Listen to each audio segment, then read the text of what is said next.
Welcome back to another episode of the Outdoor Builders podcast.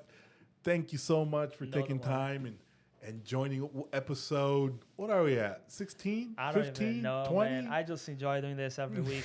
It's cool. It's good. And we get to learn, together. And as we learn together, we share with other people. Absolutely. Thank you. How was your week? How's your week? It was good. Believe it or not, I became a U.S. citizen. All really, right. Yeah. All right, let's go. Yes, that one is good. Really big improvement into my life here in the U.S. It's been a dream. Every time that I stop and think back, it's like I almost cry, and I did cry yesterday. I was getting my citizenship. It's a flash that goes over your head, over your mind, or everything that I went through, and you can name it, like discrimination, doing jobs for clients that they never paid me. Clients basically saying, I'll call the immigration you if you don't leave the job site.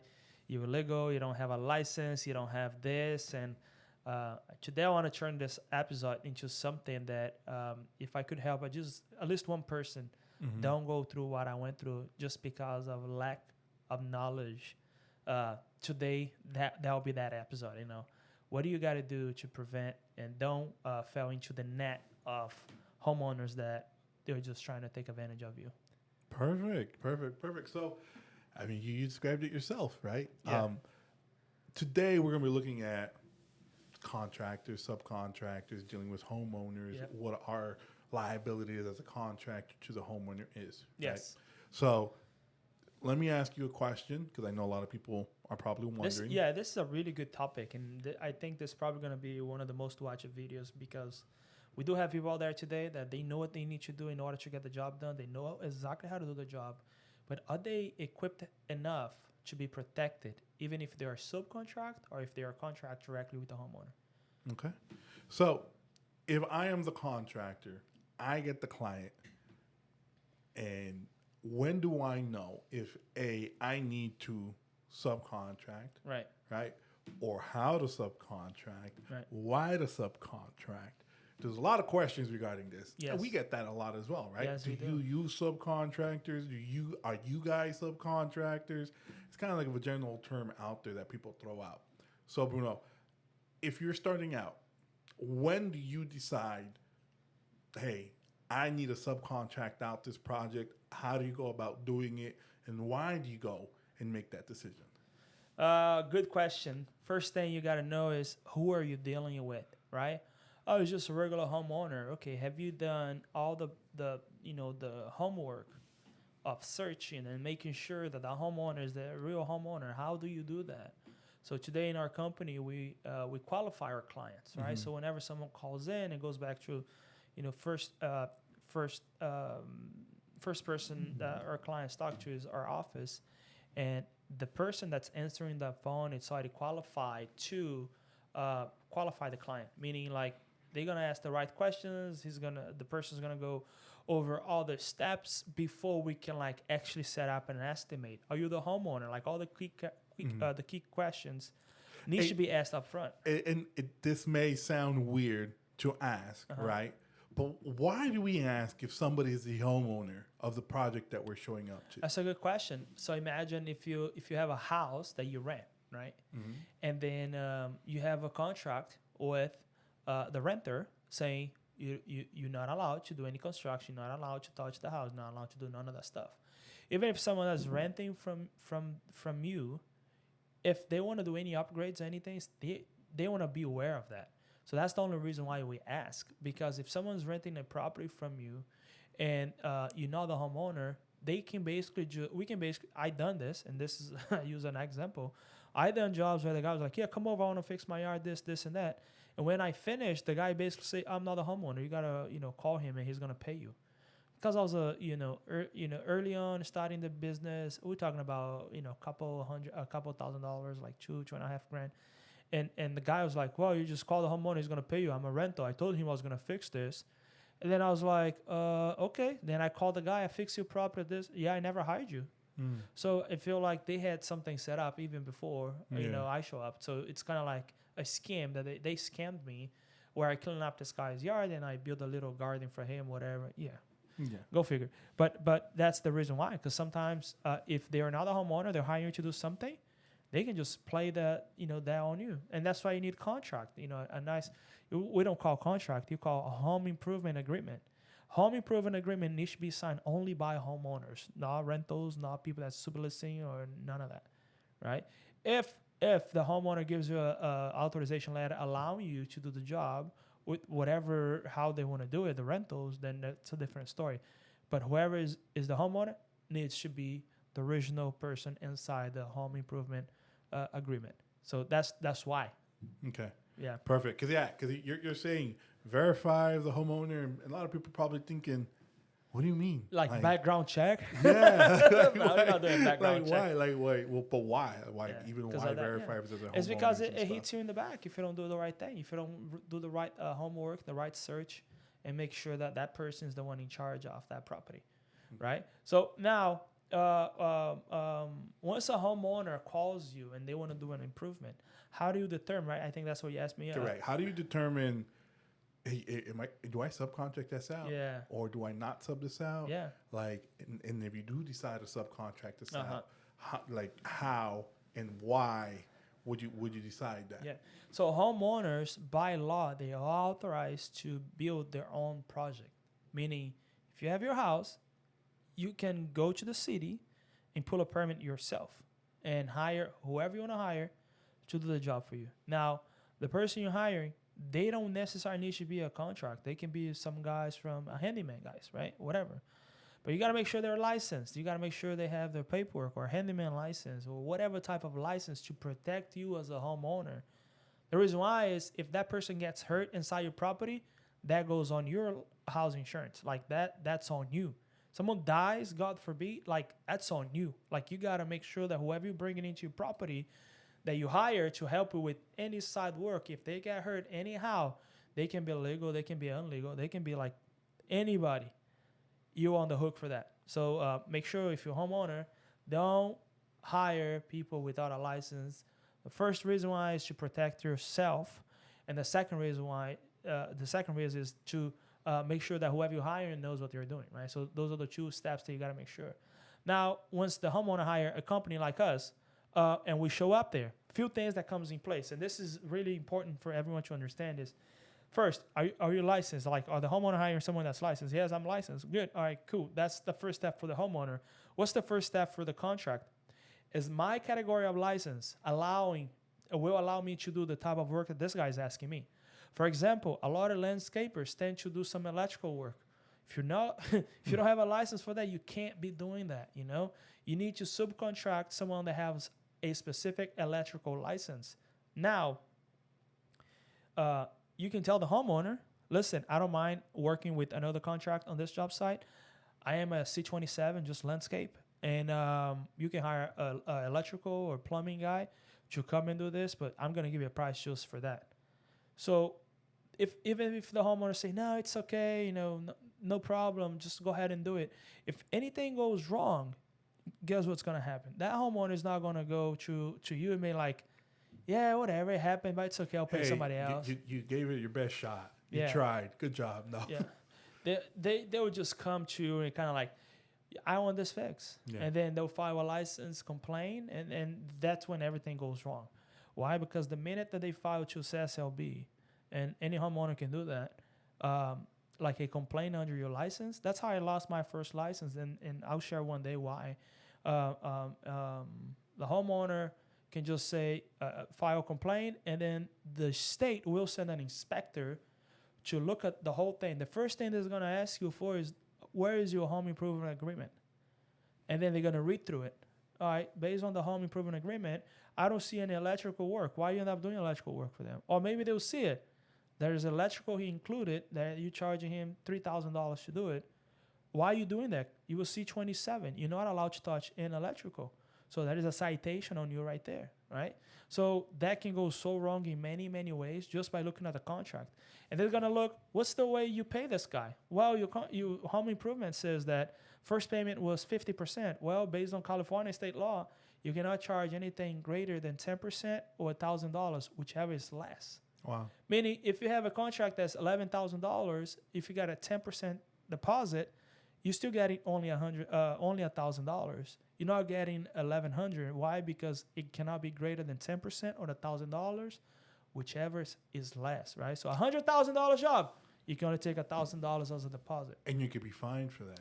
You can definitely be fined for that, and you get a citation, right? So there is jobs out there, and also the other thing that a lot of contractors doesn't know is homeowners, you cannot pay projects ahead of time, meaning a contractor can only be liable to charging you for any type of billing at performant work.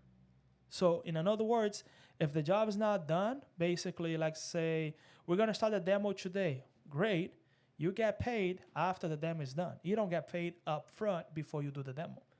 So that's another thing that a lot of people get mixed up, and that's wrong. So again, CSLB inspector can just show up there, look at the payment terms, and be like, well, wait a minute, this is wrong. You can't just charge people the way you're doing. You gotta only charge for things that's already being done, right? So that's the first thing, homeowner and contractor. Now, let's say if you're not doing that job, let's say you just get the job and now you're gonna subcontract someone else. First thing first is in order for you to subcontract a job to someone, it needs to be exactly the same category of licensing that you have, the same trade. Meaning, if you get a landscape job, you can only subcontract to a contract that has a landscape license. Wait, really? Yeah. So, for example, I could have a C27 landscape license, and I come across a customer who wants electrical ran as well, 110 power to the back. Yeah. I cannot subcontract out an electrician to do that. No. Because Really? in order for you to do that, you need to be a general contractor. You need to have a Class B, which we have. We have Class B and Class A, which is industrial and commercial. Class B, you got to subcontract at least 40% of your project. Meaning that's when you call a electrical guy, that's when you call a plumbing guy, and then you do the other stuff, right? So it's 40-60. That's the percentage. You can't do 100% of the job yourself either if you're a general B. Now, if someone is hiring you just to do C27 stuff, just landscape, hardscape, whatever, that's a different story. I have C21 concrete. If I'm doing the concrete, I can do the framing, the excavation, the rebar, and all that, but I can't, for example, run a drain. So all these things come in a situation where, in a perfect world where every job will get inspected by someone, there's no way we can work. I'll tell you that. I'm not trying to be like, I do everything perfect. Everything is like by the books. No, there's things that are like, a homeowner is asking me to run a irrigation line from one side of the house to the back. I'm like, I'm not going to call plumbing for that, right? Unless you work at the CSLB and you're listening to this podcast. Exactly. We do everything by the book. If you are with the CSLB, please don't follow us. But I mean, there's you can be flexible with a few things here and there. But it's not like, I'm going to just go ahead and do a foundation extension for this guy just because I'm doing a job with him.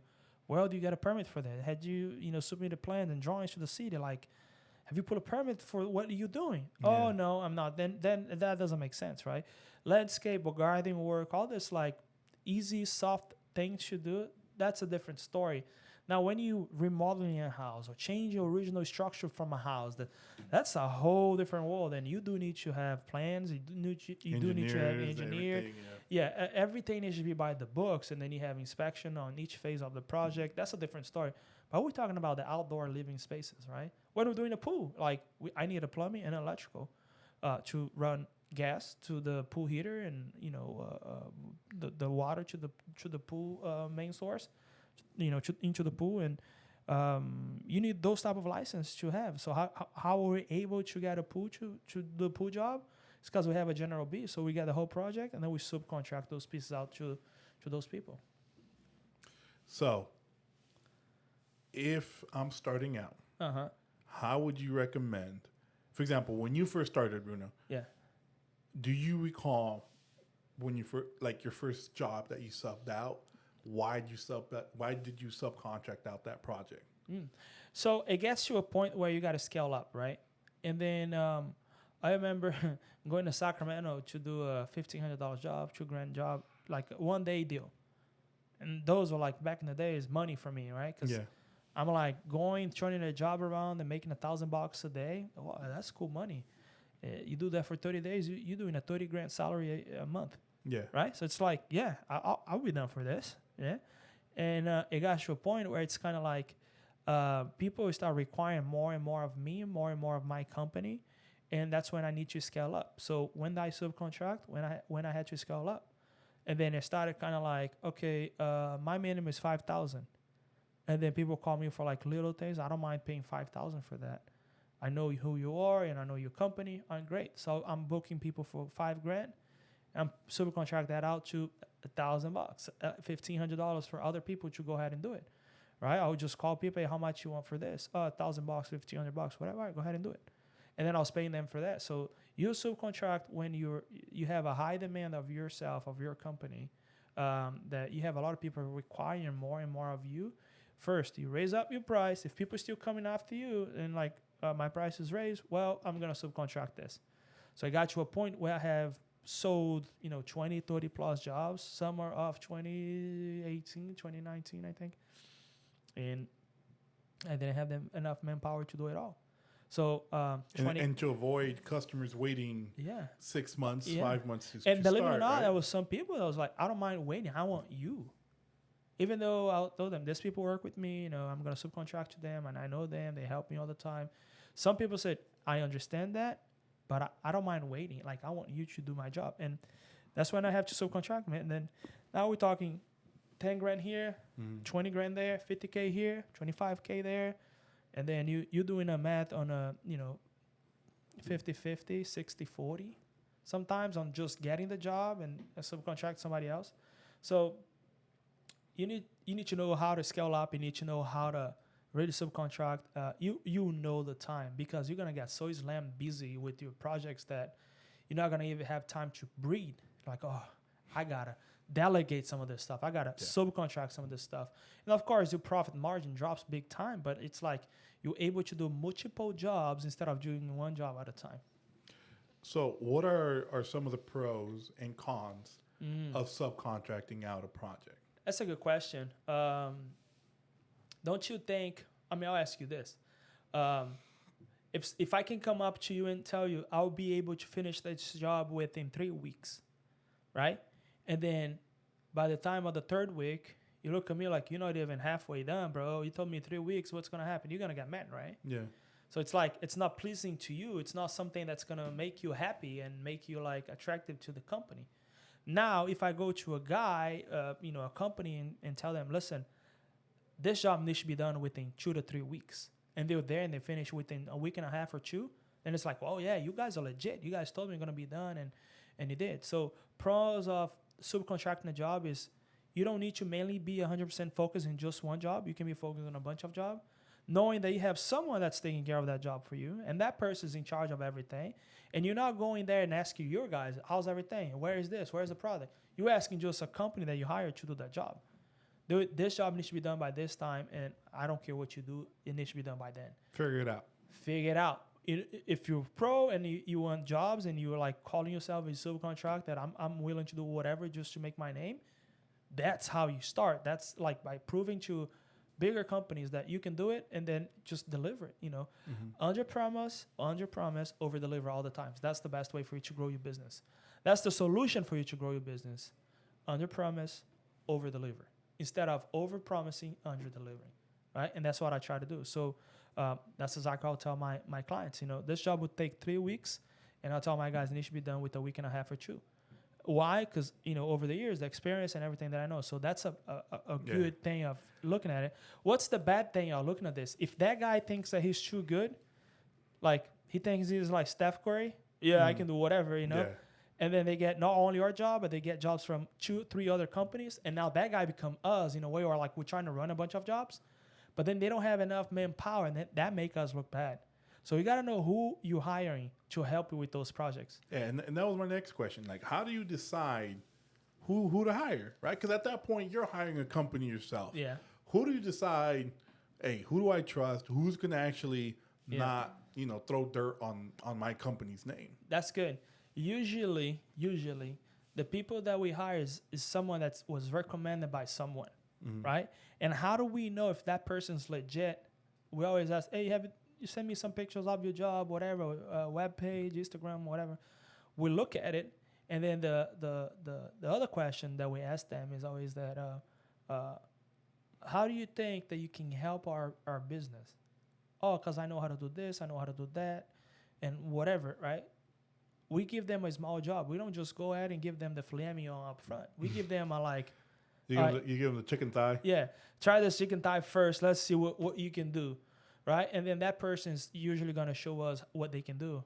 Another key point is if you call someone today that claim that they work in this industry, that they work in this field, and you call them, hey, dude, I have a job going on in Oakland. When can you start? If they say, I'll be there tomorrow, I can start tomorrow. Well, don't you have any jobs going on? It's kind of a red flag. Something's wrong. Trust me, if that guy is good, he's never going to be sitting at home. It's been raining a lot lately, but it's like different than like in the middle of the summer. If you call a contract that calls themselves like, yeah, I'm a paver contractor or I'm a landscaper guy, and that guy, it's just like available right away. Yeah, just don't trust that. Unless if they're like a major company with a bunch of guys like we are, we're able to move things around quick and say, yeah, I'll be there tomorrow.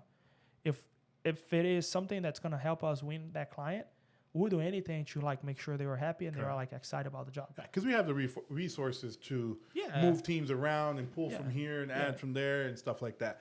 But if we're talking about if it's a one-man crew like him and like two other guys and they're sitting around waiting for projects, like you said, then red flag right away. What else? What is a negative of subcontracting out? Anything can happen. Go ahead. I said you kind of touched on it, right? You kind of diminish your profit margins. Yeah, right? you drop your profit margin. You're able to handle more jobs, but again, you gotta know who you're hiring. You gotta know that you got the right guys to help you with those projects. Otherwise, that can make you look so bad, right? Otherwise, that can make you look so unprofessional with the clients that's hiring you, you know, because you said you guys are the ones doing everything. Now I see Carlos or Jose landscape here. Who's this, right? And you got to make sure you communicate that with the client. You know, this is a guy that helps us with some of our projects. You know, he's a part of the company. We help him. He's trying to start his own business, so we're supporting him here. But he's worked with us, you know, many years. So usually the guys that works with us, there are some of the guys that they will start their own little business, and I support them. Like, yeah, dude, you wanna do a fence? Sure, go ahead and do a fence. You wanna do a pergola? Sure, go ahead and do a pergola, right? So I help them with some side jobs, you know, and that's good. I help them getting their license. I help them, you know, with whatever I can. But let's say, for example, if that contractor does a crappy job, you are the one that's responsible. You're on the hook. You're the one that's on the hook. You're on the hook. Yes, you're on the hook, and then that's why you can't just give them the filet mignon right away. You got to start with the chicken feet. You know, chicken feet. Come on. You don't give them a bunch of meat because they're not able to chew all that meat. Yeah, man. Yeah. And it's like, how do you know? It's someone that knows someone that recommended to us. So it's like, if it's someone that I met on a job site, that's someone that I saw that work with my own eyes, I can tell this guy knows what he's doing. But if it is just recommendation by whoever, I'm not just gonna give them the filet mignon right away. So that's why you start with, you know, the small jobs, $5,000, $7,000 job, $10,000 job, and then you increase, and it makes them like feel worth it. Oh yeah, they'll give me bigger jobs. They'll trust me even more, right? So, and the other thing is, if you're a subcontractor, and this is a very key point as we go towards the end of the podcast today, is that if you are a subcontract, you're not allowed to put a lien on the client. You are allowed to put a lien on the client's house directly, meaning if the contractor that the homeowner is hiring it's not paying you because they want to be like a smart one, you can just place a lien on the homeowner's house, and the homeowner will pay you instead of paying them. What is a lien? What is a lien? A lien is something that holds back anyone that's a property owner of refinancing, getting in line of a credit, or selling their house. They can do all that things, but before the money gets to them, guess who gets paid The first? liens get paid out. The right? liens get paid out. Even if you the second, third, fourth, whatever, whenever that is a refinance or a sale of that property, if you're a subcontract, you're getting paid, even though if the contractor that got the job directly from the homeowner never paid you. So that's another good thing about knowing who you work for, because Okay. you know what are the laws for you. Okay. So just to recap really fast, subcontractors, I'm starting out, I'm in over my head. If I have a C-class or C27 license, I can only subcontract out legally C27 projects. Now, if you correct? have a general B, you can subcontract whoever it's under the, again, 40 to 60 rule. Okay. Yeah. Pros of hiring a general or a subcontractor, I should say, you're able to actually kind of throw out a wider net, Yep. right? Yep. Have more crews running, more projects running, get more projects going at the same time. Exactly. But the cons are less profit margin per project, But more volume. more volume, Yeah. but then you're also liable for the Liable for work that everything. your subcontractor does. Yeah. And it gets to a point where your business cannot only run by you anymore because you're growing so much. And that's when you need subcontractors. And then not only subcontractors, you need project managers that works for you to make sure that the subcontractors are doing their job. So it's not like, hey, subcontractor, here's the project, and that your company, Empire Pavers, Still is out of the picture 100%. No, Empire right? Paver is still the main source of contact from that homeowner who, in their minds, like they have a deal with us, not with the subcontract. Yeah. So we're on the hook for everything. Everything. Into the end, from infinity and beyond, into the end. That's quite the liability. Yes. And that's quite the. This is why you have to hire subcontractors that you trust. Yeah, our category of work, our trade of work, landscape, hardscape, some of the items that we offer out there by law, we gotta give the homeowners a minimum of 6 months of warranty on some of the stuff. Yeah. And this is something that we can talk about later. Warranty, what's the extended warranty you can sell, and what the type of products. Like we do have some products that it's 20, 25 years warranty, and how do you present that to the homeowner? How do you pitch that to the homeowner as a sales point, and how do you can add that into your contract, so into home improvement agreement? And we can talk about this in another episode, and that's going to be a good one. Perfect. Well, Bruno, thank you again for your time. Thank you, everybody, for joining us again this week on the Outdoor Builders podcast. Tune in next week where we'll be diving into more information on products for homeowners and for contractors as well. That's right. Thank you very much, Bruno. Thank you, Daniel. Have a great week. Thank you all for watching.